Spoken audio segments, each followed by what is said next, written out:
Assalamualaikum warahmatullahi wabarakatuh. Perkenalkan, nama saya Aulia Rizky Bayurawan. Video ini saya buat guna untuk menyelesaikan tugas mata kuliah bantuan hukum. Di sini saya akan menjelaskan sedikit tentang standar bantuan hukum litigasi.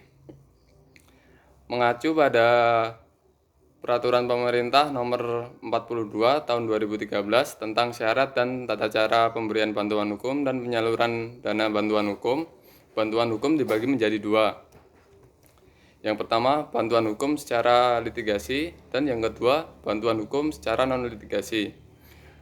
Bantuan hukum secara litigasi berarti jasa hukum yang diberikan oleh pemberi bantuan hukum secara cuma-cuma kepada penerima bantuan hukum dengan cara menyelesaikannya melalui jalur pengadilan. Bantuan hukum secara litigasi hanya boleh diurus oleh advokat saja. Dalam penanganan perkaranya, bantuan hukum secara litigasi dibagi menjadi tiga. Yang pertama, pidana, perdata, dan tata usaha negara. Dalam memberikan bantuan hukum pada penanganan pidana, dapat diberikan kepada tersangka, terdakwa, dan terpidana. Memberikan bantuan hukum secara pidana, pemberi bantuan hukum melakukan pembuatan surat kuasa, gelar perkara, pemeriksaan, dan pembuatan seluruh kelengkapan dokumen, pendampingan pada tahap penyidikan, penuntutan, atau pemeriksaan di persidangan, pembuatan eksepsi, duplik, dan pledoi, penghadiran saksi atau saksi ahli, upaya banding, kasasi, dan peninjauan kembali, dan tindakan hukum lain yang sesuai dengan peraturan perundang-undangan. Kemudian, bantuan hukum litigasi perdata dapat diberikan kepada penggugat dan tergugat.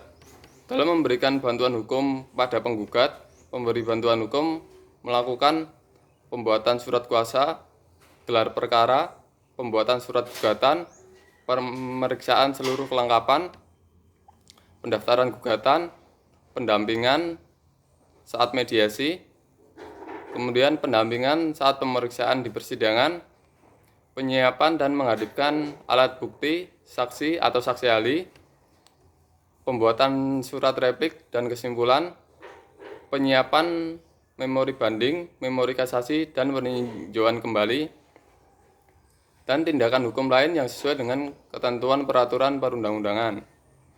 Dalam memberikan bantuan hukum kepada tergugat, pemberi bantuan hukum melakukan pembuatan surat kuasa, melakukan gelar perkara, pemeriksaan seluruh kelengkapan dokumen, pendampingan, pembuatan surat jawaban atas gugatan duplik dan kesimpulan, pendampingan dan mewakili penerima bantuan hukum pada saat pemeriksaan persidangan, penyiapan dan menghadirkan alat bukti, saksi atau saksi ahli, penyiapan memori banding, memori kasasi, dan peninjauan kembali, serta tindakan hukum lain yang sesuai dengan ketentuan peraturan perundang-undangan.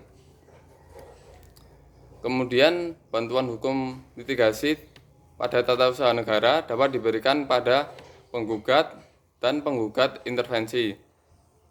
Dalam memberikan bantuan hukum secara litigasi dalam penanganan perkara tata usaha negara, pemberi bantuan hukum melakukan pembuatan surat gugatan, gelar perkara, upaya administrasi atau banding administrasi, pemeriksaan seluruh kelengkapan dokumen, pembuatan surat gugatan atau surat pemohon, pendaftaran gugatan, pendampingan atau mewakili dalam proses misal, mediasi, dan pemeriksaan di sidang pengadilan tata usaha negara, penyiapan alat bukti dan menghadirkan saksi atau saksi ahli, pembuatan surat replik dan kesimpulan, penyiapan memori banding atau memori kasasi, dan yang terakhir, tindakan hukum lain yang sesuai dengan ketentuan peraturan perundang-undangan. Demikian penjelasan singkat dari saya, kurang lebihnya mohon maaf.